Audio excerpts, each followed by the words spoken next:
Hey everyone, welcome back to the next reading of Creative Evolution by Henri Bergson. We're picking up at page 298 and in a section that he titles Form and Becoming. Just to pick up that last paragraph, he was talking about this illusion of nothing and has kind of decided that it's basically has been reduced to a mere word. This long analysis has been necessary to show that a self-sufficient reality is not necessarily a reality foreign to duration. If we pass, consciously or unconsciously, through the idea of the naught, in order to reach that of being, the being to which we come is a logical or mathematical essence, therefore non-temporal.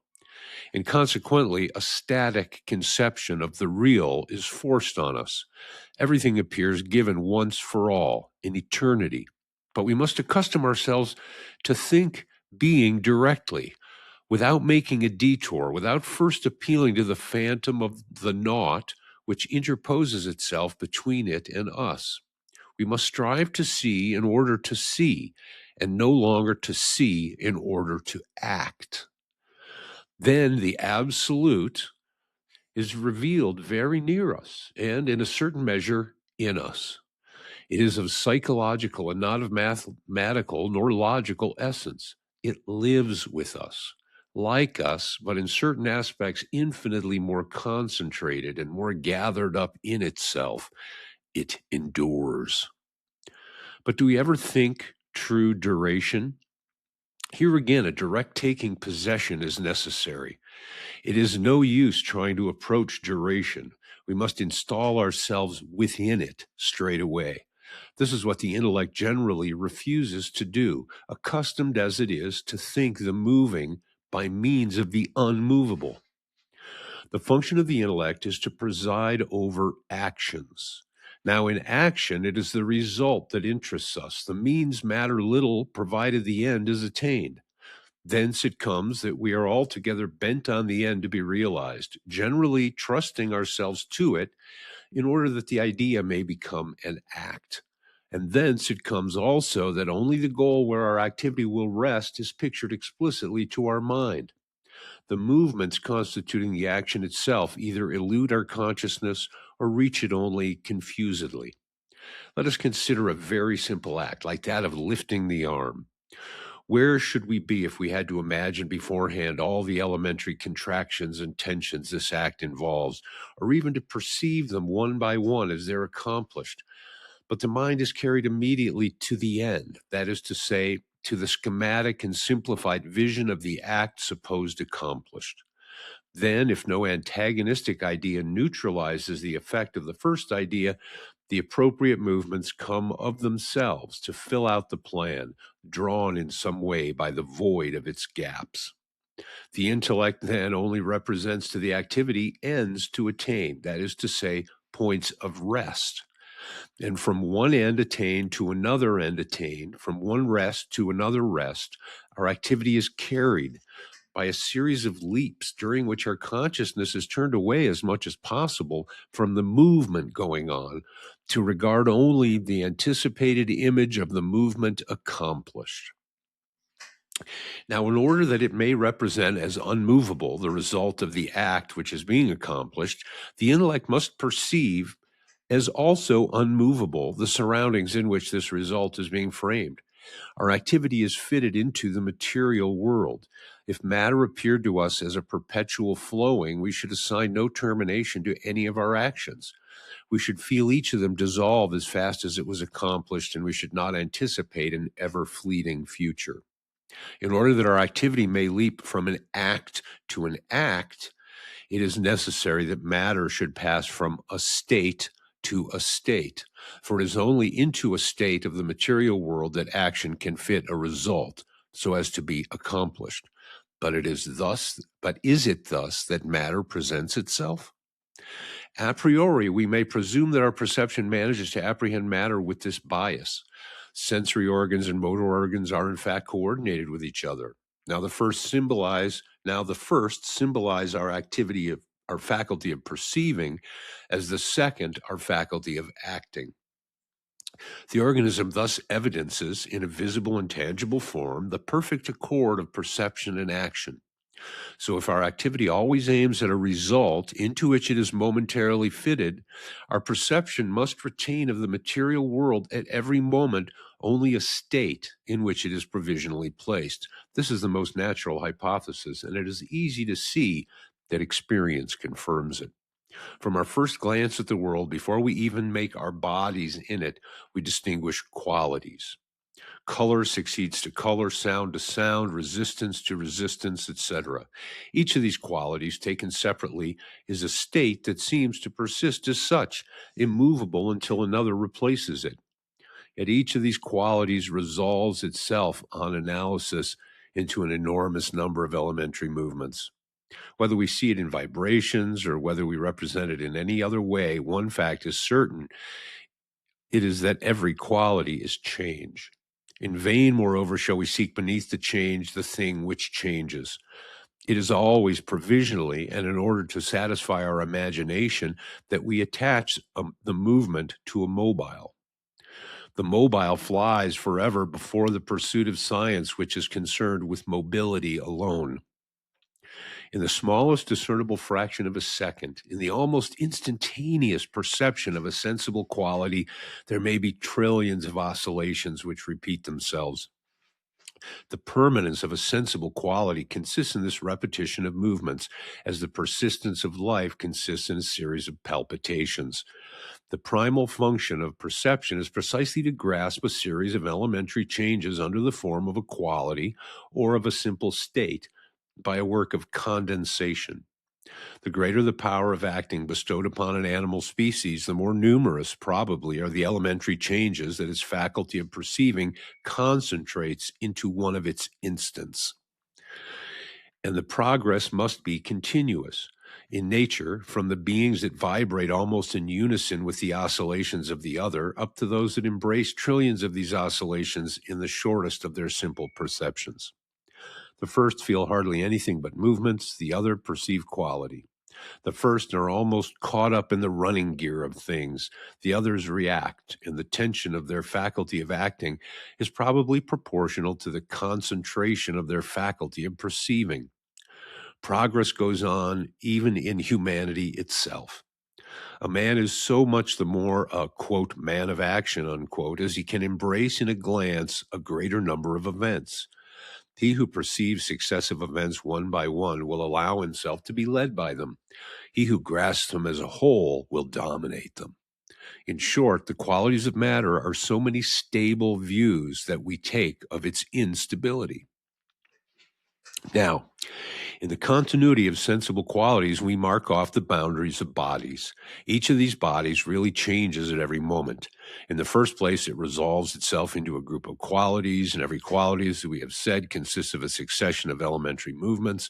But even if we regard the quality as a stable state, the body is still unstable in that it changes qualities without ceasing. The body preeminently, that which we are most justified in isolating within the continuity of matter, because it constitutes a relatively closed system, is the living body. It is, moreover, for it that we cut out the others within the whole. Now, life is an evolution. We concentrate a period of this evolution in a stable view, which we call a form.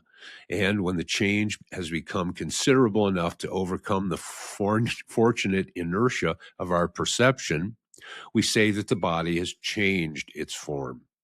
But in reality, the body is changing form at every moment.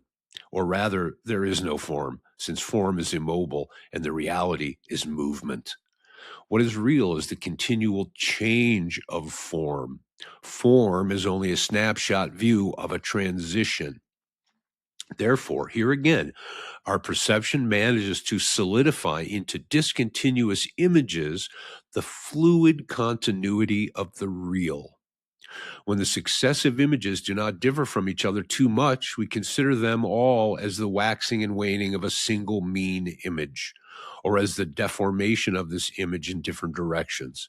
And to this mean we really allude when we speak of the essence of a thing or of the thing itself. Finally, things once constituted show on the surface by their changes of situation the profound changes that are being accomplished within the whole, capitalized. We say then that they act on one another. This action appears to us, no doubt, in the form of movement, but from the mobility of the movement, we turn away as much as we can. What interests us is, as we said above, the unmovable plan of the movement rather than the movement itself. Is it a simple movement? We ask ourselves where it is going. It is by its direction, that is to say, by the position of its provisional end that we represent it at every moment. Is it a complex movement? We would know above all what is going on, what the movement is doing. In other words, the result obtained or the presiding intention. Examine closely what is in your mind when you speak of an action in course of accomplishment. The idea of change is there, I'm willing to grant, but it is hidden in the penumbra. In the full light is the motionless plan of the act supposed accomplished. It is by this, and by this only, that the complex act is distinguished and defined.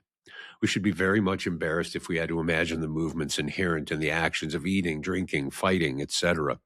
It is enough for us to know in a general and indefinite way that all these acts are movements. Once that side of the matter has been settled, we simply seek to represent the general plan of each of these complex movements, that is to say, the motionless design that underlies them. Here again, knowledge bears on a state rather than on a change. It is therefore the same with this third case as with the others. Whether the movement be qualitative or revolutionary or extensive, the mind manages to take stable views of the instability. And thence the mind derives, as we've just shown, three kinds of presentations. One, qualities. Two, forms of essences. And three, acts. To these three ways of seeing correspond three categories of words: adjectives, substantives, and verbs, which are the primordial elements of language. Adjectives and substantives therefore symbolize states. But the verb itself, if we keep to the clear part of the idea it calls up, hardly expresses anything else. Now, if we try to characterize more precisely our natural attitude toward becoming, capitalized, this is what we find.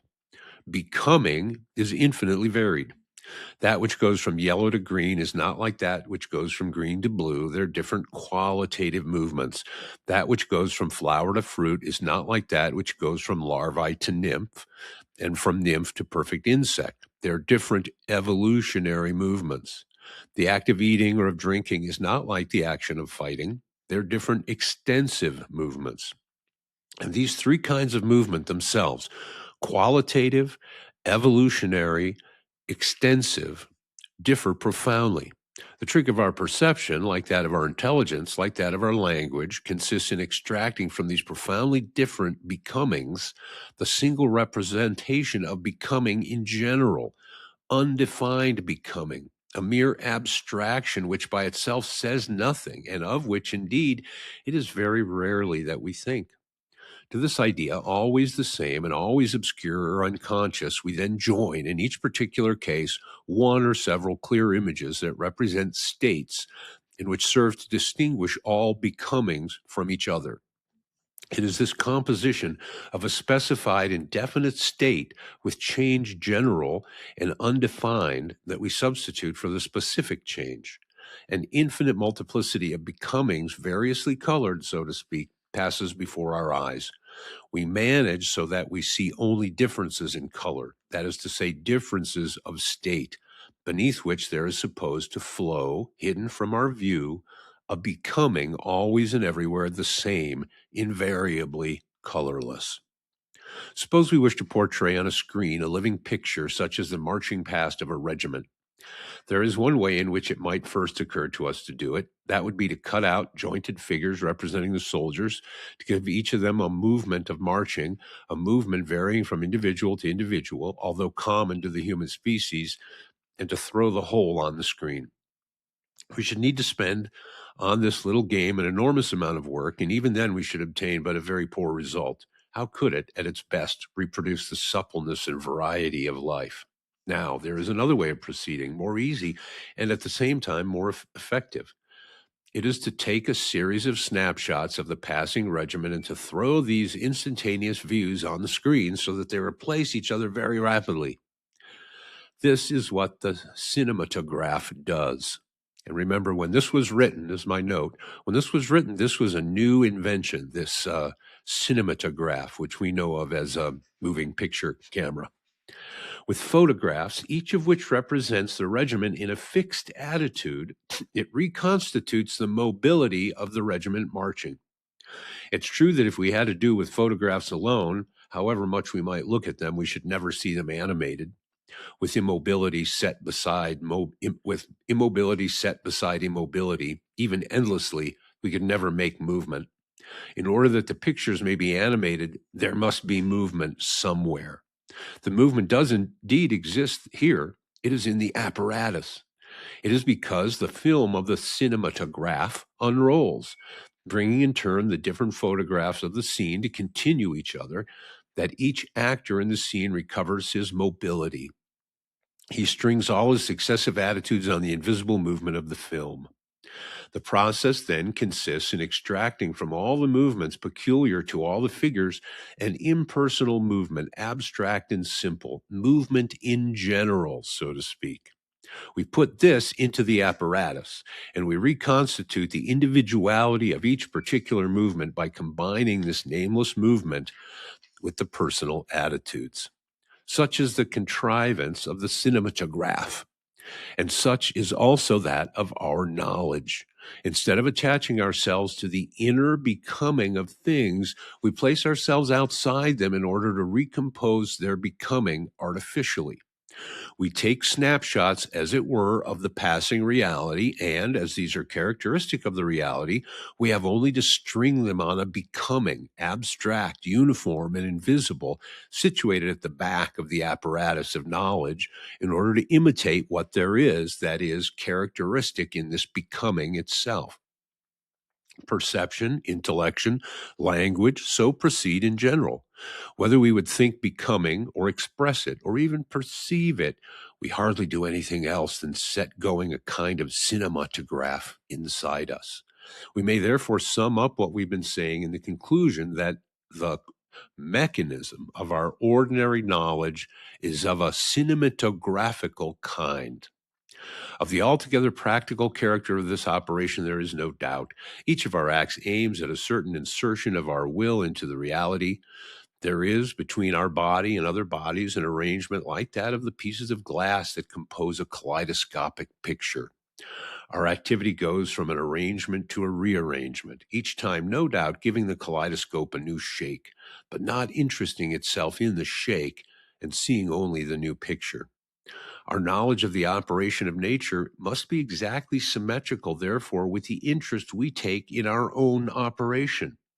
In this sense, we may say, if we're not abusing this kind of illustration, that the cinematographical character of our knowledge of things is due to the kaleidoscopic character of our adaptation to them. The cinematographical method is therefore the only practical method, since it consists in making the general character of knowledge form itself on that of action, while expecting that the detail of each act should depend in its turn on that knowledge. In order that action may always be enlightened, intelligence must always be present in it. But intelligence, in order thus to accompany the progress of activity and ensure its direction, must begin by adopting its rhythm. Action is discontinuous, like every pulsation of life. Discontinuous, therefore, is knowledge.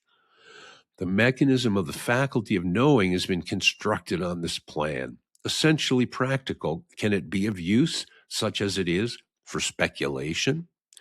Let us try with it to follow reality in its windings and see what will happen. I take of the continuity of a particular becoming a series of views which I connect together by, quote, becoming in general. But of course, I cannot stop there. What is not determinable is not representable. Of becoming in general, I have only verbal knowledge. As the letter X designates a certain unknown quantity, whatever it may be, so my, quote, becoming in general, unquote, always the same, symbolizes here a certain transition of which I have taken some snapshots. Of the transition itself, it teaches me nothing. Let me then concentrate myself wholly on the transition and between any two snapshots endeavor to realize what is going on.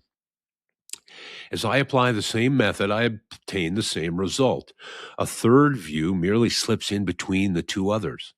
I may begin again as often as I will. I may set views alongside of views forever. I shall obtain nothing else. The application of the cinematographical method therefore leads to a perpetual recommencement during which the mind, never able to satisfy itself and never finding where to rest, persuades itself, no doubt, that it imitates by its instability the very movement of the real.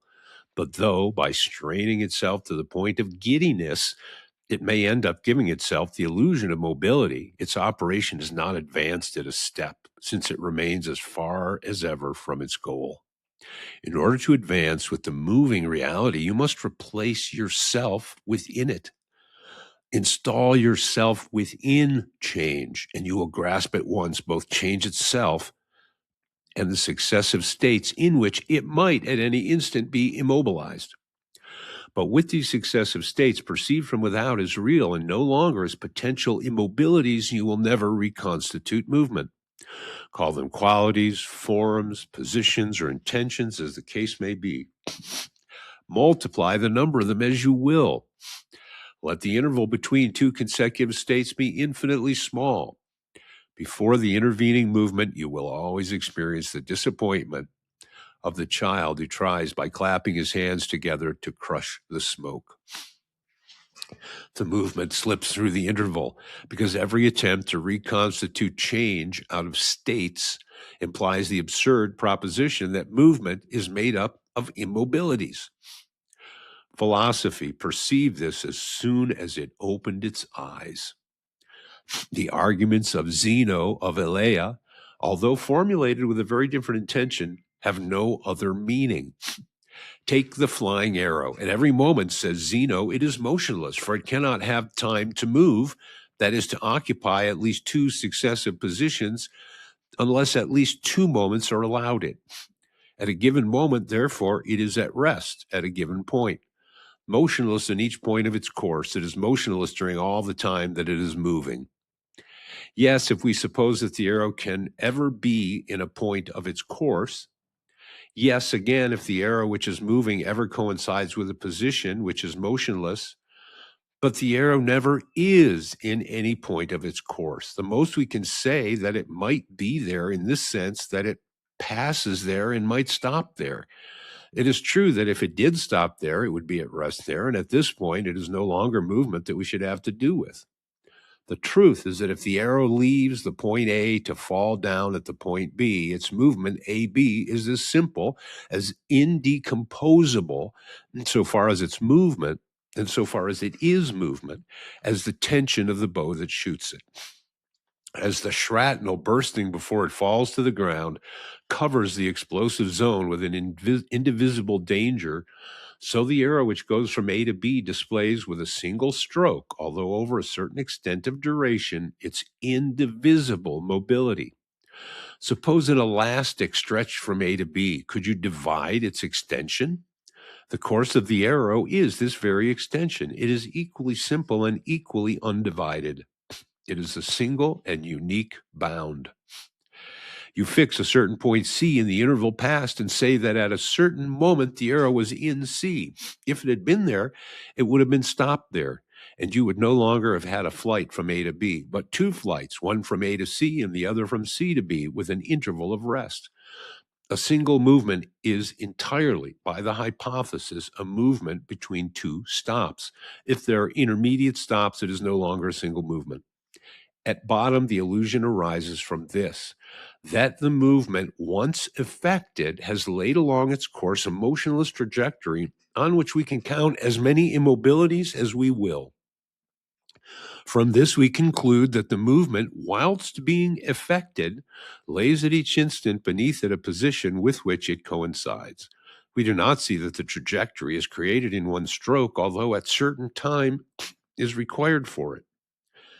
and that though we can divide at will the trajectory once created, we cannot divide its creation, which is an act in progress and not a thing.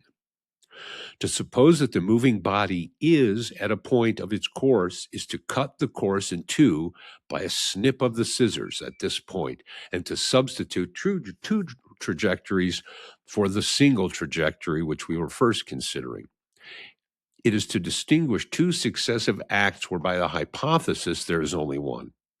In short, it is to attribute to the course itself of the arrow everything that can be said of the interval that the arrow has traversed. That is to say, to admit a priori the absurdity that movement coincides with immobility. We shall not dwell here on the three other arguments of Zeno. We have examined them elsewhere.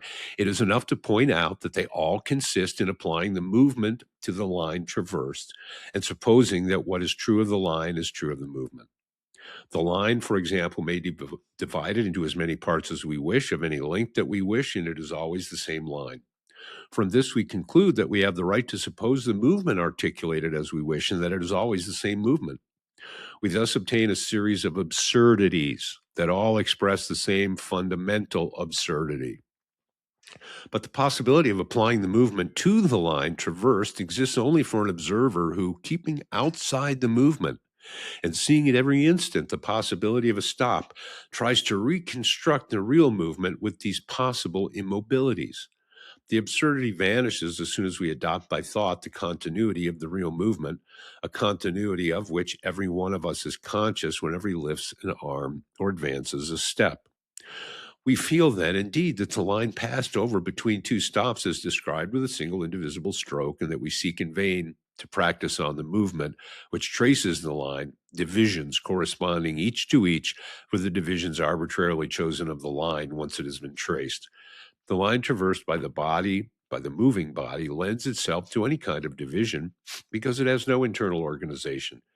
But all movement is articulated inwardly. It is either an indivisible bound, which may occupy nevertheless a very long duration, or a series of indivisible bounds.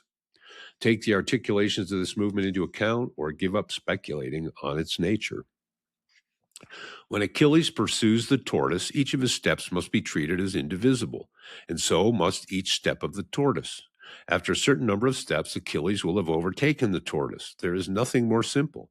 If you insist on dividing the two motions further, distinguish both on the one side and on the other, in the course of Achilles and in that of the tortoise, the submultiples of the steps of each of them. But respect the natural articulations of the two courses. As long as you respect them, no difficulty will arise because you'll follow the indications of experience. But Zeno's device is to reconstruct the movement of Achilles according to a law arbitrarily chosen. Achilles, with a first step, is supposed to arrive at the point where the tortoise was, with a second step at the point which it has moved to while he was making the first, and so on. In this case, Achilles would always have a new step to take. But obviously, to overtake the tortoise, he goes about it in quite another way. The movement considered by Zeno would only be the equivalent of the movement of Achilles if we could treat the movement as we treat the interval passed through, decomposable and recomposable at will. Once you subscribe to this first absurdity, all the others follow. He's got a footnote there, but I won't bother. Nothing would be easier now than to extend Zeno's argument to qualitative becoming and to evolutionary becoming. We should find the same contradictions in these, that the child can become a youth, ripen to maturity, and decline to old age. We understand when we consider that vital evolution is here the reality itself. Infancy, adolescence, maturity, old age are mere views of the mind, possible stops imagined by us from without along the continuity of a progress.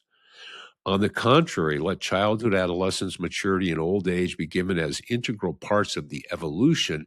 They become real stops, and we can no longer conceive how evolution is possible. For rest placed beside rests will never be equivalent to a movement. How, with what is made, can we reconstitute what is being made? How, for instance, from childhood once posited as a thing, shall we pass to adolescence when, by the hypothesis, childhood only is given? If we look at it closely, we shall see that our habitual manner of speaking, which is fashioned after our habitual manner of thinking, leads us to actual logical deadlocks. Deadlocks to which we allow ourselves to be led without anxiety because we feel confusedly that we can always get out of them if we like. All that we have to do, in fact, is to give up the cinematographical habits of our intellect. When we say the child becomes a man, let us take care not to fathom too deeply the literal meaning of the expression, or we shall find that when we posit the subject child, the attribute man does not yet apply to it, and that when we express the attribute man, it applies no more to the subject child. The reality, which is the transition from childhood to manhood, has slipped between our fingers. We have only the imaginary stops, child and man, and we are very near to saying that one of these stops is the other, just as the arrow of Zeno is, according to that philosopher, at all the points of the course. The truth is that if language here were molded on reality, we should not say the child becomes the man, but there is becoming from the child to the man. In the first proposition, becomes is a verb of indeterminate meaning intended to mask the absurdity into which we fall when we attribute the state man to the subject child. It behaves in much the same way as the movement, always the same, of the cinematographical film. A movement hidden in the apparatus whose function it is to superpose the successive pictures one on another in order to imitate the movement of the real object. In the second proposition, becoming is a subject. It comes to the front. It is the reality itself. Childhood and manhood are then only possible stops, mere views of the mind. We now have to do with this objective movement itself, and no longer with its cinematographical imitation. But the first manner of expression is alone conformable to our habits of language. We must, in order to adopt the second, escape from the cinematographical mechanism of thought. We must make complete abstraction of this mechanism if we wish to get rid at one stroke of the theoretical absurdities that the question of movement raises. All is obscure, all is contradictory when we try, with states, to build up a transition. The obscurity is cleared up. The contradiction vanishes as soon as we place ourselves along the transition in order to distinguish states in it by making crosscuts therein in thought. The reason is that there is more in the transition than the series of states, that is to say, the possible cuts. More in the movement than the series of positions, that is to say, the possible stops. Only the first way of looking at things is conformable to the processes of the human mind. The second requires, on the contrary, that we reverse the bent of our intellectual habits. No wonder, then, if philosophy at first recoiled before such an effort. The Greeks trusted to nature, trusted the natural propensity of the mind, trusted language above all, insofar as it naturally externalizes thought. Rather than lay blame on the attitude of thought and language toward the course of things, they preferred to pronounce the course of things itself to be wrong. Such indeed was the sentence passed by the philosophers of the Eleatic school, and they passed it without any reservation whatever. As becoming shocks the habits of thought and fits ill into the molds of language, they declared it unreal. In spatial movement and in change in general, they saw only pure illusion. This conclusion could be softened down without changing the premises by saying that the reality changes, but that it ought not to change. Experience confronts us with becoming, that is, sensible reality.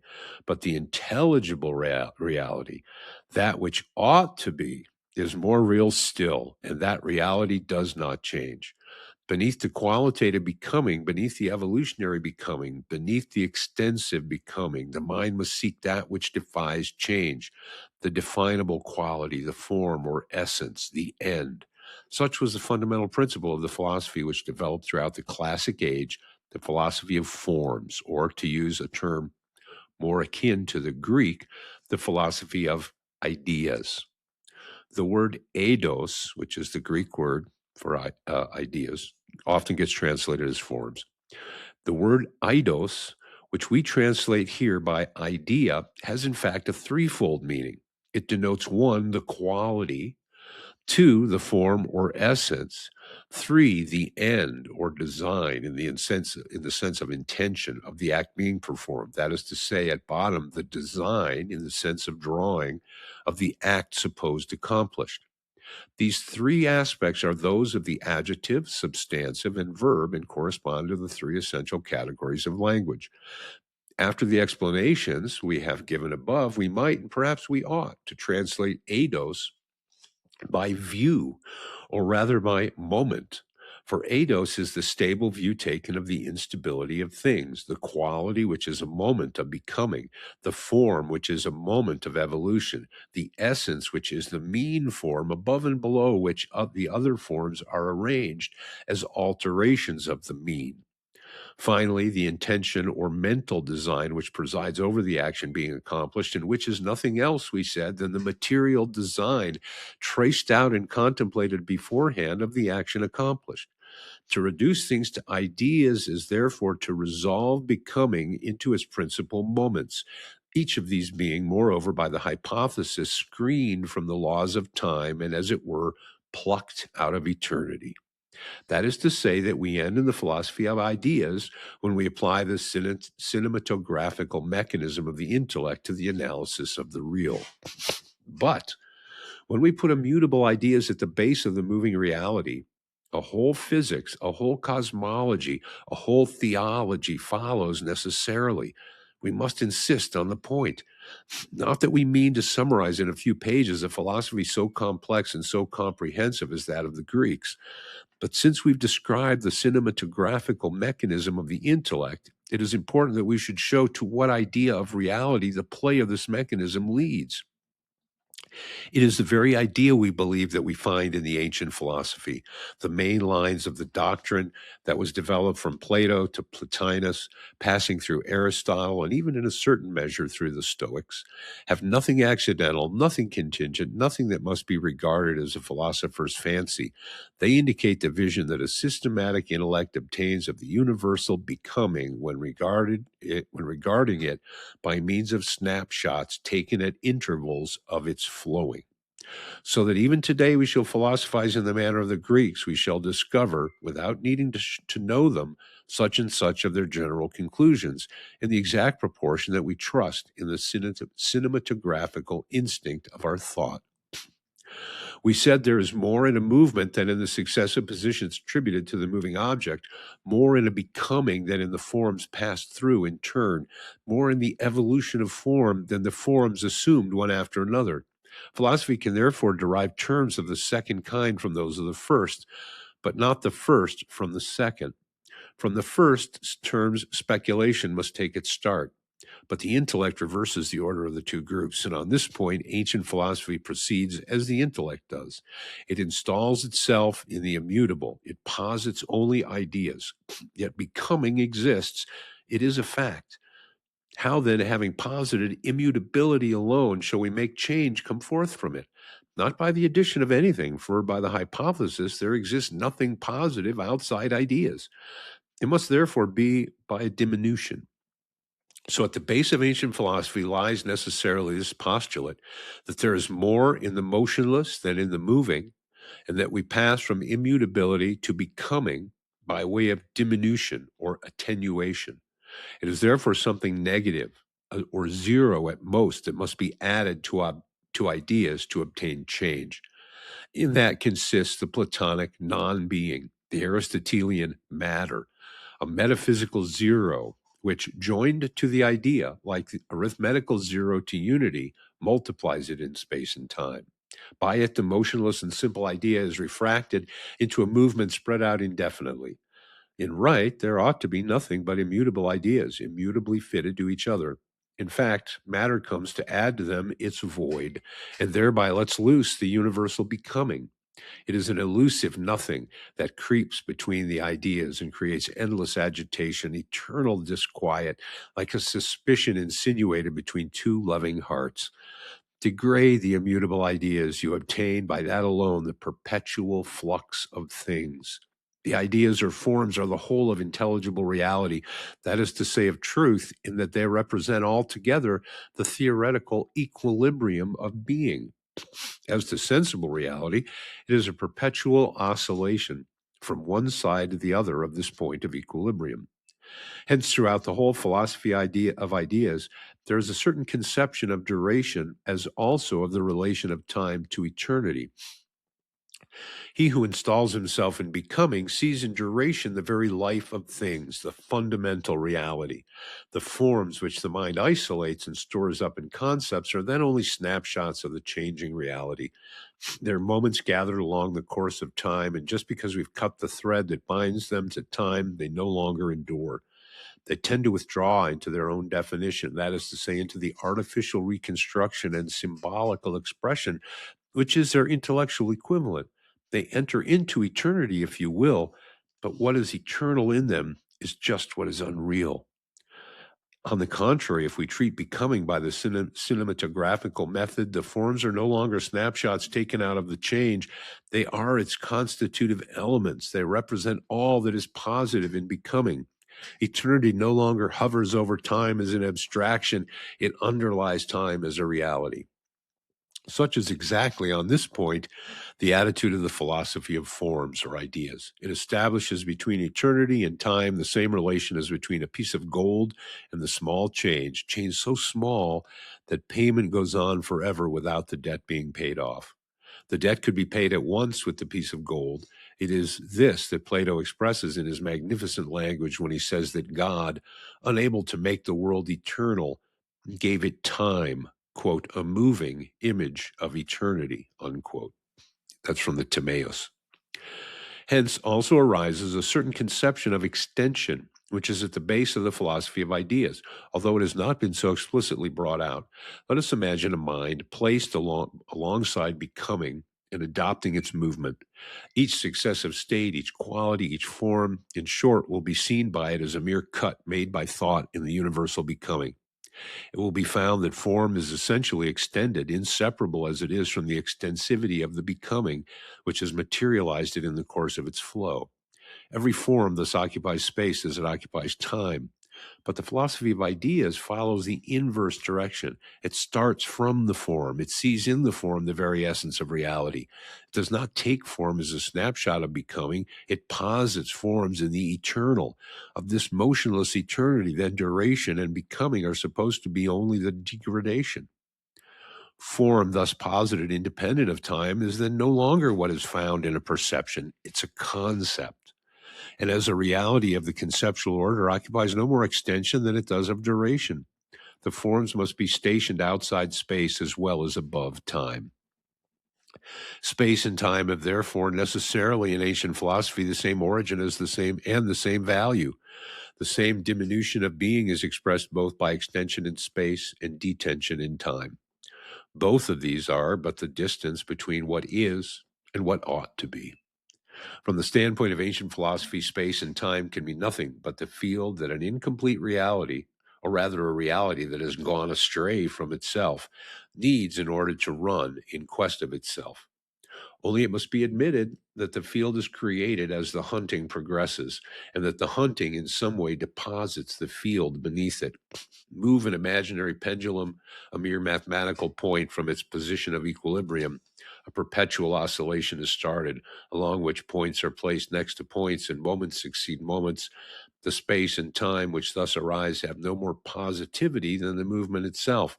They represent the remoteness of the position artificially given to the pendulum from its normal position, what it lacks in order to regain its natural stability. Bring it back to its normal position, space, time, and motion shrink to a mathematical point. Just so, human reasoning are drawn out into an endless chain, but are at once swallowed up in the truth seized by intuition. For their extension in space and time is only the distance, so to speak, between thought and truth. So of extension and duration in relation to pure form or ideas.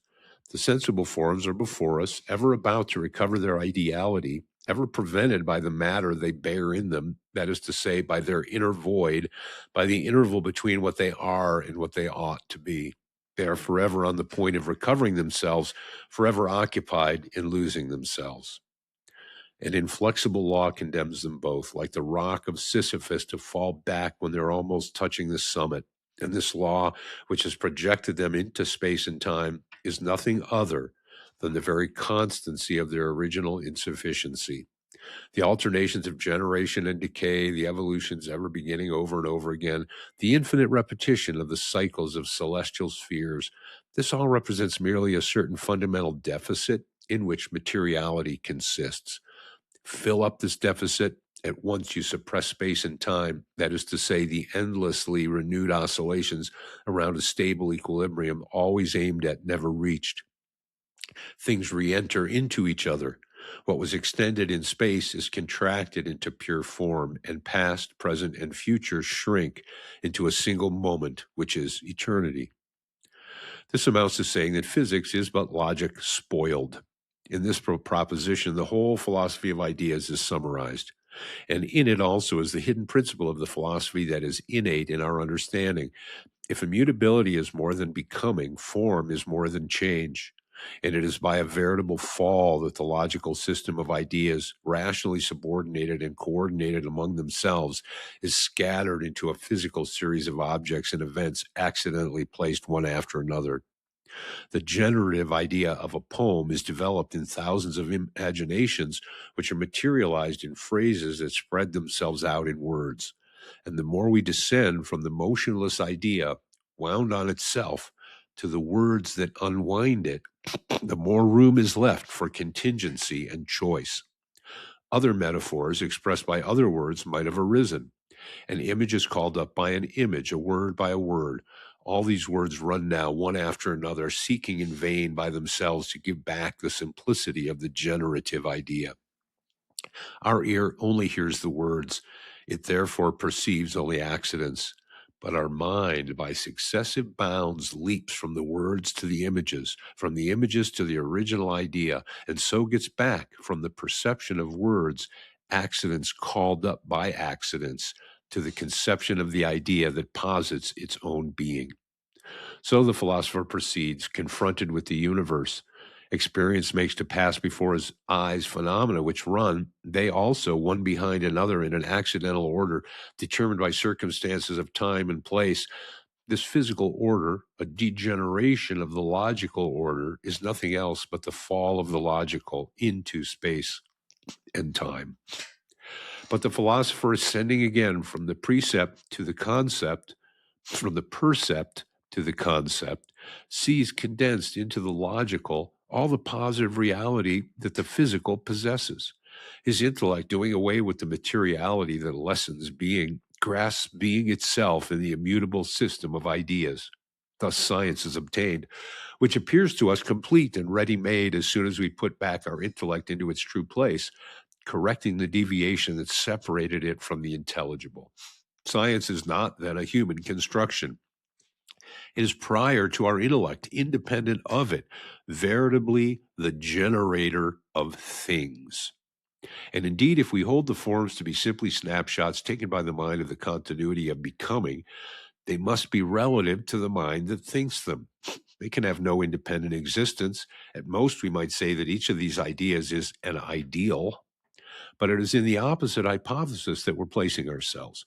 Ideas must then exist by themselves. Ancient philosophy could not escape this conclusion. Plato formulated it, and in vain did Aristotle strive to avoid it. Since movement arises from the degradation of the immutable, there could be no movement, consequently no sensible world, if there were not, somewhere, immutability realized.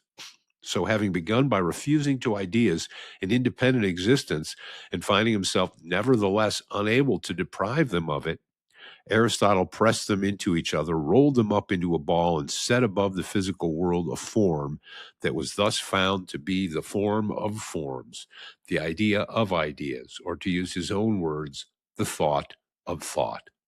Such is the God of Aristotle, necessarily immutable and apart from what is happening in the world, since he is only the synthesis of all concepts in a single concept. It is true that no one of the manifold concepts could exist apart as it is such in the divine unity. In vain should we look for the ideas of Plato within the God of Aristotle. But if only we imagine the God of Aristotle in a sort of refraction of himself, or simply inclining towards the world, at once the Platonic ideas are seen to pour themselves out of him, as if they were involved in the unity of his essence. So rays stream out from the sun, which nevertheless did not contain them. It is probably this possibility of an outpouring of Platonic ideas from the Aristotelian God that is meant in the philosophy of Aristotle by the active intellect, the nous in Greek, that has been called poetikos, I think that is. That is, by what is essential and yet unconscious in human intelligence. The nous poetikos is science entire, posited all at once, which the conscious discursive intellect is condemned to reconstruct with difficulty bit by bit. There is then within us, or rather behind us, a possible vision of God, as the Alexandrians said, a vision always virtual, never actually realized by the conscious intellect. In this intuition, we should see God expand in ideas. This it is that, quote, does everything. And he makes a reference to Aristotle in his work De Anima, playing in relation to the discursive intellect, which moves in time the same role as the motionless mover himself plays in relation to the movement of the heavens and the course of things. There is then immanent in the philosophy of ideas a particular conception of causality, which it is important to bring into full light, because it is that which each of us will reach when, in order to ascend to the origin of things, he follows to the end the natural movement of the intellect. True, the ancient philosophers never formulated it explicitly. They confined themselves to drawing the consequences of it, and in general, they've marked but points of view of it rather than presented it itself. Sometimes, indeed, they speak of an attraction, sometimes of an impulsion exercised by the prime mover on the whole of the world. Both views are found in Aristotle, who shows us in the movement of the universe an aspiration of things toward the divine perfection, and consequently an ascent towards God, while he describes it elsewhere as the effect of a contact of God with the first sphere, and as descending, consequently, from God to things. The Alexandrians, we think, do no more than follow this double indication when they speak of procession and conversion. Everything is derived from the first principle, and everything aspires to return to it. But these two conceptions of the divine causality can only be identified together if we bring them, both the one and the other, back to a third, which we hold to be fundamental, and which alone will enable us to understand not only why, in what sense things move in space and time, but also why there is space and time, why there is movement, why there are things. This conception, which more and more shows through the reasonings of the Greek philosophers as we go from Plato to Plotinus, we may formulate thus. The affirmation of a reality implies the simultaneous affirmation of all the degrees of reality intermediate between it and nothing. The principle is evident in the case of number. We cannot affirm the number 10 without thereby affirming the existence of the numbers 9, 8, 7, 6, etc. In short, of the whole interval between 10 and 0. But here our mind passes naturally from the sphere of quantity to that of quality.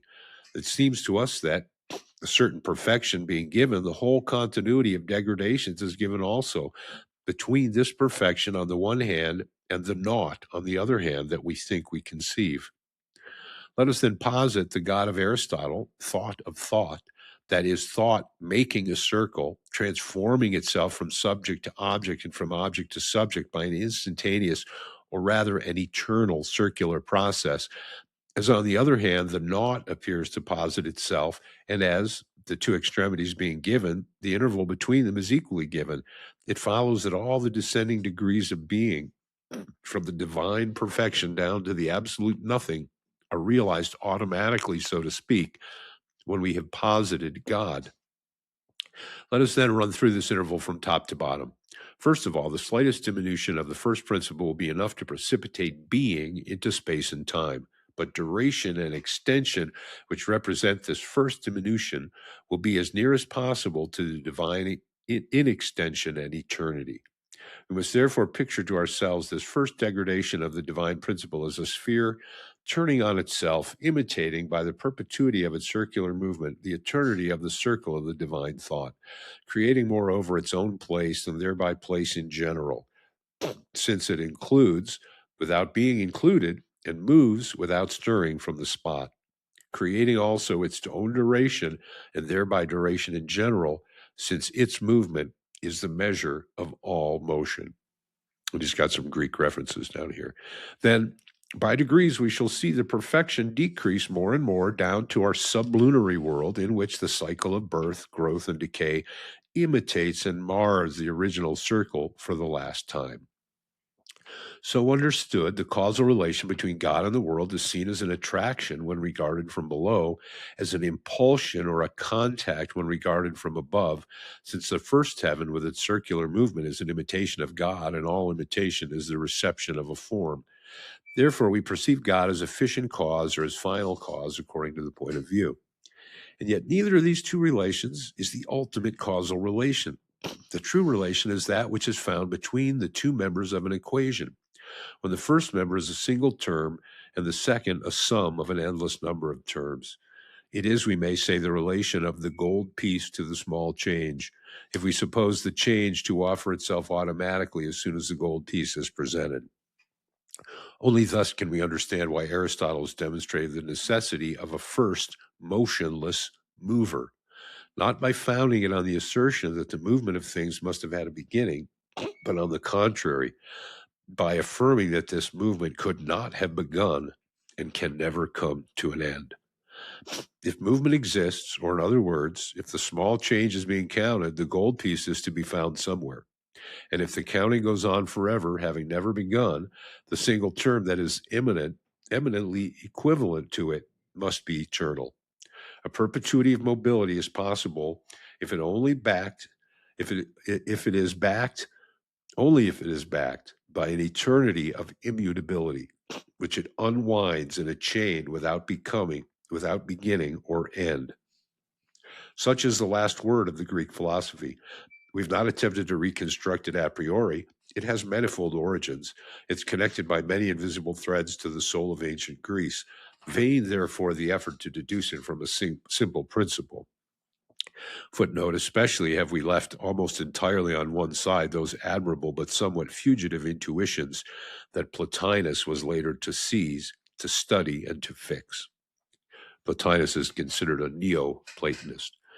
But if everything that has come from poetry, religion, social life, and a still rudimentary physics and biology be removed from it, if we take away all the light material that may have been used in the construction of the stately building, a solid framework remains. And this framework marks out the main lines of a metaphysic, which we believe is the natural metaphysic of the human intellect. We come to a philosophy of this kind, indeed, whenever we follow to the end the cinematographical tendency of perception and thought.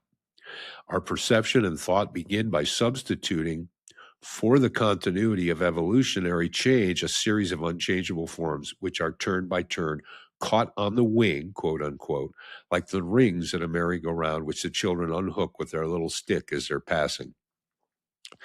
Now, how can the forms be passing, and on what stick are they strung? As the stable forms have been obtained by extracting from change everything that's definite, there's nothing left to characterize the instability on which the forms are laid, but a negative attribute which must be indetermination itself. Such as the first proceeding of our thought, it dissociates each change into two elements, one stable, definable for each particular case, to wit, the form, the other indefinable and always the same, change in general. And such also is the essential operation of language. Forms are all that it is capable of expressing. It is reduced to taking as understood, or is limited to suggesting a mobility which, just because it is always unexpressed, is thought to remain in all cases the same. Then comes in a philosophy that holds the dissociation, thus affected by thought and language, to be legitimate. What can it do except objectify the distinction with more force, push it to its extreme consequences, reduce it into a system? It will therefore construct the real on the one hand with definite forms or immutable elements, and on the other hand with a principle of mobility which, being the negation of the form, will, by the hypothesis, escape all definition and be the purely indeterminate. The more it directs its attention to the forms delineated by thought and expressed by language, the more it will see them rise above the sensible and become subtilized into pure concepts, capable of entering one within the other and even of being at last massed together into a single concept, the synthesis of all reality and achievement of all perfection. The more, on the contrary, it descends towards the invisible source of the universal mobility, the more it will feel this mobility sink beneath it and at the same time become void, vanish into what it will call the non being. Finally, it will have, on the one hand, the system of ideas logically coordinated together or concentrated into one only. On the other hand, a quasi naught, the Platonic non being, quote unquote, or the Aristotelian matter, quote unquote, but having cut your cloth, you must sew it.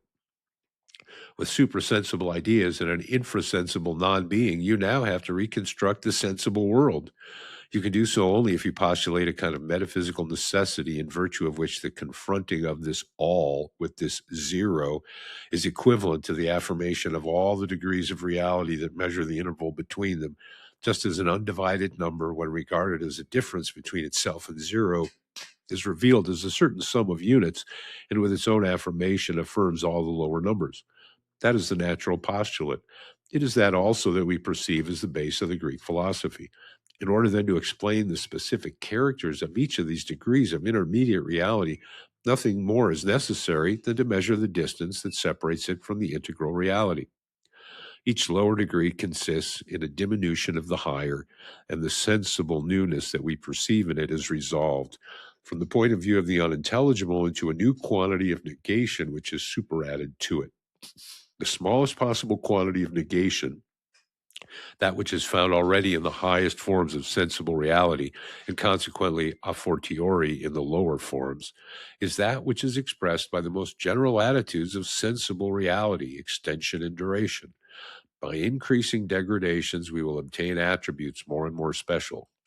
Here the philosopher's fancy will have free scope, for it is by an arbitrary degree, or at least a debatable one, that a particular aspect of the sensible world will be equated with a particular diminution on being. We shall not necessarily end as Aristotle did in a world consisting of concentric spheres turning on themselves, though we shall be led to an analogous cosmology. I mean, to a construction whose pieces, though all different, will have nonetheless the same relations between them. And this cosmology will be ruled by the same principle. The physical will be defined by the logical. Beneath the changing phenomena will appear to us by transparence a closed system of concepts subordinated to and coordinated with each other.